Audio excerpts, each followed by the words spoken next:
So y'all, Acts chapter 2, Acts chapter 2 verse 38.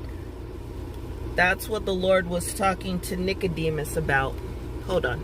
That's what the Lord was talking to Nicodemus about. And then when you read Matthew chapter 28 verse 19, and then you read Acts chapter 1 and 2, the devil is instilling a great hatred in people toward Acts chapter 2 verse 38. If there's anything that you reject in the scriptures, you're not getting in. The devil is making people think that all they got to do is just, confess with your mouth and believe in your heart. And then you're saying Acts chapter 2 verse 38, God didn't mean that? Is that what you're saying?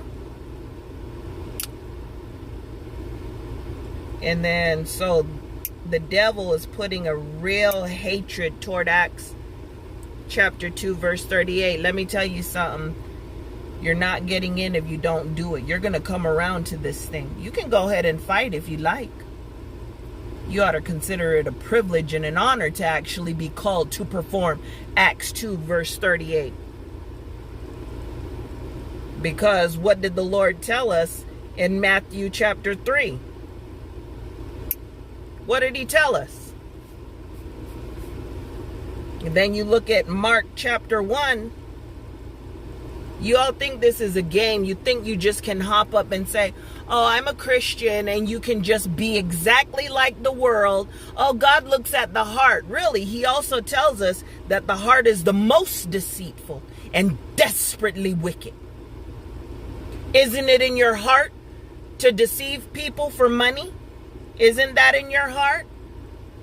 To say you got a ministry? God told you to quit your job, start a channel, and lead people to Christ. Isn't that what's in your heart?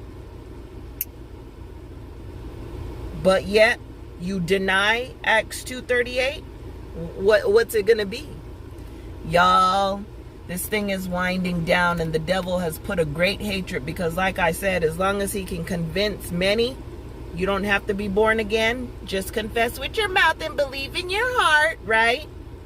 Well, what do you think believing Acts 2:38 is? You're believing the Son of God. Duh! Y'all think it's a game.